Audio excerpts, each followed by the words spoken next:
Hello everybody, welcome to Divinely Guided 7777. Here I come with the message of the day. तो let's see कि आज का message किसके लिए है, किस एनर्जी में है, किस तरह का है।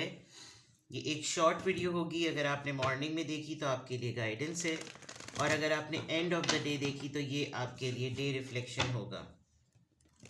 मैसेज आपने वही लेना है जो लगे आपको अपनी सिचुएशन से मैच करता हुआ। टैरो में ये मैसेजेस आए हैं, सब आपने अपने ऊपर इम्पोज नहीं करने। ये बहरहाल मैसेज ऑफ द डे है, तो कहीं ना कहीं आपसे ज़रूर रेजोनेट करेगा।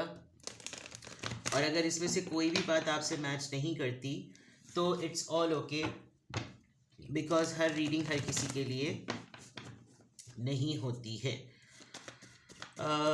दोनों चैनल्स पर रीडिंग अपलोड हुई हैं। हाई प्रीस्टिस के चैनल को भी देखिएगा, वहाँ पे भी रीडिंग अपलोड हुई है, और यहाँ तो रेगुलरली होती ही है। I still need your support and thanks a lot. आपके इतना मोहब्बत, इज़्ज़त और पजीराई का जज़ाकल्लाह। चलिए देखते हैं कि आज का मैसेज ऑफ द डे क्या है। What is the message of the day?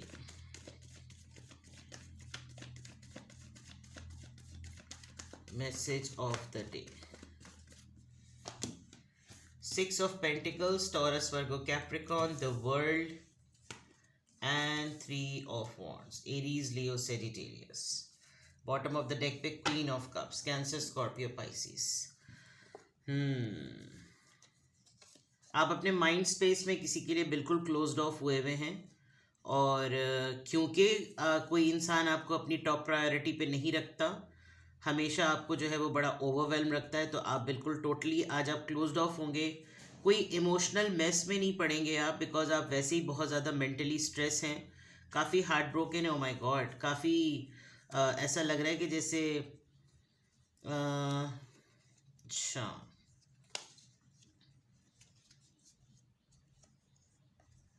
सही, काफ़ी सारे उलझनों वाले जिसे कहना चाहिए, अच्छी एनर्जी। ये क्लोज्ड ऑफ होना आपका step by step gradually process में हुआ है।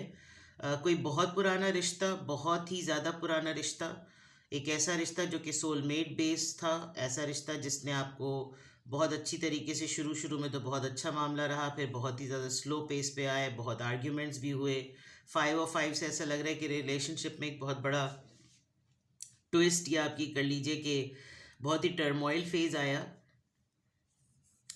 एंजाइटी बहुत है आपको। अगर मैं इसको बिल्कुल फ्रेश कॉन्टेक्स्ट में देखूं तो आपका क्लोज्ड ऑफ होना बनता है। आप अगर बिल्कुल इमोशनली स्विच ऑफ हो गया है, आप बिल्कुल चुप हो गए हैं, और अब आपको ऐसा लग रहा है कि भाई ये तो अजीब ही तरह की दुनिया है, अजीब ही तरह के लोग हैं, मुझे किसी के साथ भी जो है ना वो इमोशनली कनेक्ट नहीं होना, बिकॉज यहाँ कोई इज्जत नहीं है जज्बात की और एहसासात की। और अब मैं जो हूँ वो अपनी तवज्जो और अपने आप को सिर्फ वहीं पर पेश करूँ जहाँ मेरी नज़र होगी, जहाँ मैं खुद चाहूँगी। क्वीन ऑफ कप्स वैसे भी बहुत फ्रेजाइल पर्सनैलिटी और एनर्जी होती है, लेकिन अब ये बहुत मोहतात हुई हुई है एनर्जी, मेल हो या फीमेल। आप बहुत सेलेक्टिव हो गए हैं, और आप ईज़िली अवेलेबल नहीं हो रहे, अगर मैं ये कहूँ। और इजीली अवेलेबल ना होने की और क्लोज्ड ऑफ होने की वजह यह है कि कोई इंसान आपको हमेशा बहुत सारी अपॉर्चुनिटीज़ में किसी कोने में इधर उधर उधर रखता है, और उसकी ज़िंदगी में हर वक्त कोई ना कोई दूसरे मसाइल होते हैं। वो ऐसे होते हैं कि पहले मैं सारे इन मसाइल को कर लूँ, फिर कुछ हुआ तो चलो इसकी तरफ तवज्जो दी जाएगी। तो आप जो है वो खुद ही इस तरह का भाव खाने को रेडी नहीं है कि बेटा कट लो। और मुश्किल है था आपके लिए ये फैसला करना, इस एनर्जी में आना, अपने आप को कंट्रोल करना, but finally you did it. Because या तो आपको अभी कुछ पास्ट में कोई चोट वोट लगी, आपका कोई मेंस्ट्रुअल साइकिल डिस्टर्ब हुआ है, आपकी तबीयत बहुत ज़्यादा ख़राब है, आपको हेडेक या मिग्रेन बहुत ज़्यादा होता है, या आपको आपकी तबीयत ख़राब हुई और आपको कोई मेडिकेशन ऐसी मिली जिसमें आपका उल्टा रिएक्शन हो गया, और ज़्यादा आपको प्रॉब्लम हो गई, ब्लीडिंग एक्सेसिवली हो गई, किसी भी फॉर्म में हो सकता है, वॉमिट की फॉर्म में, ब्लीडिंग, एक्चुअल ब्लीडिंग की फॉर्म में। और अगर मेल हैं तो गॉड फॉरबिड आपका कोई एक्सीडेंट हुआ, आपको किसी चीज़ से, किसी कॉर्नर से, किसी लोहे के सरिये से आपको कोई चोट लगी, और आप अपने एक्चुअली माइंड स्पेस में थे कहीं, और आपको पता नहीं चला कि इतना बड़ा इंसिडेंट हो जाएगा, बिकॉज काफ़ी स्ट्रेस नज़र आ रही है, काफ़ी उलझन परेशानी नज़र आ रही है, और उसके पीछे भी बैकग्राउंड बहुत बहुत ज़्यादा ना डिसहार्टेंड एनर्जी का है। तो अगर आप इस फॉर्म में आए हैं बिल्कुल सही आए हैं, क्योंकि जो पीछे का बैकग्राउंड है वो ये शो कर रहा है कि जैसे आप किसी की प्रायोरिटी हैं ही नहीं, तो दैट्स अ गुड साइन। आप अपने आप को प्रायोरिटी दे रहे हैं, आप क्लोज्ड ऑफ हुए हुए हैं, हर्ट भी लग रहे हैं आप, और बहुत खामोश और बहुत संजीदगी से आप अपनी प्रेजेंस को और अपनी वर्थ को असेस कर रहे हैं कि क्या मेरे साथ ऐसा ही होना चाहिए था, क्या मैं इतना ही वैल्यूएबल हूँ। और maybe you are very much concern आप किसी बच्चे के लिए, बिकॉज दो दो बच्चे एंजल्स की तरह इसके कुर्सी पर यहाँ बने हुए और एक बच्चा बिल्कुल नीचे है। बहुत सारे लोग ऐसे भी होंगे जो प्रेग्नेंट हैं, जो एक्सपेक्ट कर रहे हैं बेबी, वो ये रीडिंग देख रहे हैं because baby is under the chair. या कोई बच्चा है जो आपके पीछे छुपा हुआ है, डरा हुआ है, आप उसका जो है वो शील्ड बने हुए हैं, something like that, lots of messages. तो यहाँ पर आपका क्वीन ऑफ कप्स की ओवरऑल एनर्जी है। Now coming back to here, अगर मैं यहाँ पर देखूँ तो आज आप कुछ चैरिटी और डोनेशन करते हुए नज़र आएंगे, किसी की हेल्प करते हुए नज़र आएंगे, अपनी मर्ज़ी से आप डोनेट करेंगे। और कोई अगर आपके सामने कुछ मांगे भी तो you are not going to consider it, you are going to donate on your own. आप अच्छा खासा ठीक ठाक, जिसको कहना चाहिए डोनेशन या चैरिटी या खैरात या कुछ देते हुए नज़र आ रहे हैं, हेल्प करते हुए नज़र आ रहे हैं। विद द वर्ल्ड कार्ड एक साइकिल है, एक जर्नी है।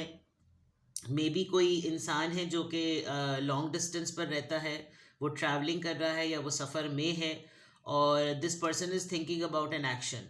कोई चीज़ है जिसके ऊपर या तो आप खुद एक्शन लेने वाले हैं, आप अपने किसी लॉन्ग डिस्टेंस पार्टनर से कांटेक्ट करेंगे, या आप देखेंगे कि उसकी तरफ से मुझे देने के लिए क्या आ रहा है, मैं उसको टाइम किस तरह दूं, किस तरह ना दूं, कुछ इस तरह की चीज़। And then with this three of wands, definitely आप किसी एक चीज़ पर अटक गए हैं, आपने कोई फ़ैसला कर लिया है या आपको लग रहा है कि अब ये एक्शन कर लेना चाहिए। तो मैसेज ऑफ द डे में डेफिनेटली तवज्जो का बराबर देना, मोहब्बत और खुलूस का आपस में एक्सचेंज होना बिल्कुल इक्वली, और ये देखना कि भाई किसको कितनी ज़रूरत है, चाहे फाइनेंसेस हो या तवज्जो हो, किसको कितनी देनी चाहिए तवज्जो। और मैं अपनी मर्ज़ी से जहाँ पर जिसको जो देना चाहूँ मैं उसमें फ़्री होना चाहता हूँ। ये साइकिल आपकी ज़िंदगी का कंप्लीट भी होता हुआ नज़र आ रहा है। कोई फेज़ है, आपको शायद ये चीज़ भी एक्सपीरियंस करनी थी जिसकी वजह से आप क्लोज्ड ऑफ हुए हैं। आपको ये लिटरली फ़ील करना था कि इस दफ़ा पता चलेगा कि अगर ये सिचुएशन, ये इवेंट मेरी ज़िंदगी में आया तो फिर मेरा बिहेवियर क्या होना चाहिए। विद द वर्ल्ड कार्ड ऐसा बहुत ज़्यादा लग रहा है।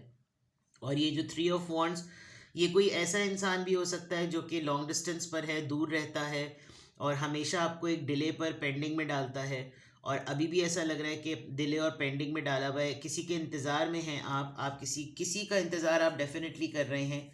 एंड लेट्स सी कि ये चीज़ें इस तरीके से होती हैं या नहीं। तो मैसेज ऑफ द डे में खामोशी, संजीदगी, seriousness, donation, charity, equal give and take, travel, decision making, बहुत सारी चीज़ें, एक्शन, इम्प्लीमेंटेशन और एक्शन नज़र आ रहा है। आप कोई ना कोई चीज़, कोई काम ऐसा ज़रूर करेंगे जिससे प्रॉम्प्ट आपकी बहुत सारी दूसरे मामला जो है ना वो क्लियरली नज़र आ जाए। ठीक है, देखते हैं जनाब।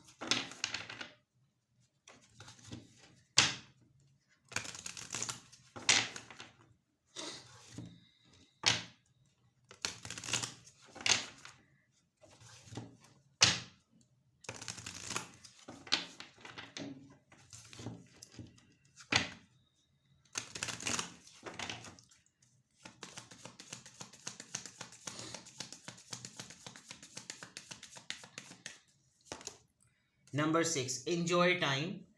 6 दिन के अंदर अंदर या 6 हफ्ते, 1.5 महीने में आप अपना टाइम एंजॉय करें। नंबर 6 आया है। 6 नंबर वैसे भी विक्ट्री का नंबर होता है, और चेंज आ जाने के बाद अबंडेंस का नंबर होता है, यानी आपकी पर्सनालिटी चेंज हो गई, आपका मिजाज, आपकी सोच बदल गई है। तो आपके लिए सिंपल ये है कि आप अपने आप को, अगर आप क्लोज्ड ऑफ हो गए हैं, आप अपनी मर्जी, 6 और 6 किसी के लिए इंपॉर्टेंट हो सकता है, आपको लग रहा है कि 3 × 3 भी जो है वो 3 2 टाइम्स भी 6 होता है। आपको लग रहा है कि ये एनर्जी आपको पीस दे रही है, और आप अपनी मर्ज़ी से जिसके लिए भी तवज्जो, टाइम, पैसा निकालें, वो आपकी अपनी चॉइस है। और आप जो एक्शन लेना चाह रहे हैं वो एक साइकिल कंप्लीशन के बाद है। देन इस डिसीजन को एंजॉय करें। आप सब चीज़ें, अपने फ़ैसले अपने मिजाज के मुताबिक कर रहे हैं। Then enjoy this, feel it fully, पूरे भरपूर तरीके से इसको फील करें कि ये आपका फ़ैसला है, आपकी अपनी चॉइस है, ताकि आपको किसी भी मैटर पे कोई भी रिग्रेट ना हो। देखते हैं यहाँ से क्या अफर्मेशन आ रही है।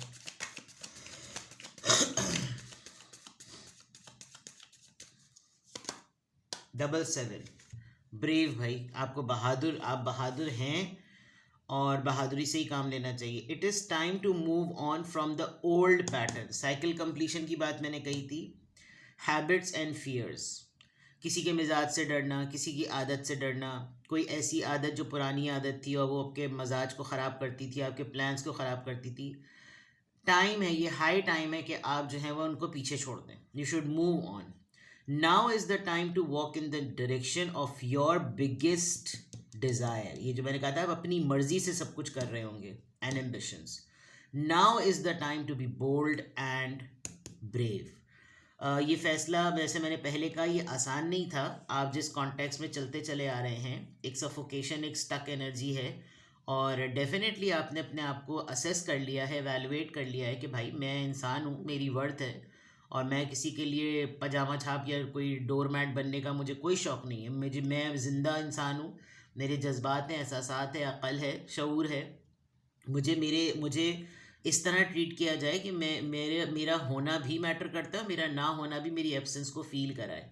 तो ये सिर्फ तब होगा जब आप पुराने पैटर्न से निकलेंगे। कोई आपके लिए एफ़र्ट ही नहीं कर रहा और आपको बस बिल्कुल ऐसे ट्रीट करता है कि अच्छा फ़ारिग हो, चलो आ जाओ, तो आप कैसे उसको बावर करवाएंगे कि तुम्हारे बुलाने पर हर वक्त कोई फ़ारिग नहीं बैठा हुआ। तो एडजस्टमेंट करो, टाइम मैनेजमेंट करो, प्लानिंग करो, अवेलेबिलिटी चेक करो। एफर्ट सिर्फ एक तरफ से नहीं होती, इक्वल गिव एंड टेक। और आप जो हैं वो उस डायरेक्शन पर जा रहे हैं जिस पर आपको लगता है कि आपकी डिज़ायर्स और एम्बिशंस कहाँ मीट करेंगे। तो you just need to be bold. मैंने वही वाली बात कही कि आप फील फ्री करें, इंजॉय करें, फुली इंजॉय करें कि ये आपका डिसीजन है। आपको रिग्रेट नहीं होना चाहिए कि मैंने गलत फैसला किया। नो, सेल्फ वर्थ में अपने आप को प्रायोरिटी दें। आप यकीन करें, जब आप सेल्फ वर्थ में अपने आप को प्रायोरिटी देंगे, चीज़ वही हो रही होगी जो प्रायोरिटी ना देने से पहले है। अगर आप अपने आप को अवेलेबल कर रहे हैं किसी के लिए और फिर तब भी आप रिग्रेट करेंगे कि कोई वो वैसे भी आपको अप्रोच नहीं कर रहा, और जब आप इस एनर्जी में आ गए तो वो तो फिर तो कम से कम तसल्ली तो होगी कि चलो मैंने अपनी एक बाउंड्री सेट की थी, इस वजह से उसने मुझे अप्रोच नहीं किया। पहले अगर आप कोई बाउंड्री सेट ना करते, फिर कोई अप्रोच ना करता, फिर आप उसी रिग्रेट में होते। तो you need to be brave in your decision और इसी से काम लें, ठीक है। तो आज की अफर्मेशन में अल्हम्दुलिल्लाह I am happy, I am confident and I am brave. अपना बेहद ख्याल रखें। Bye bye.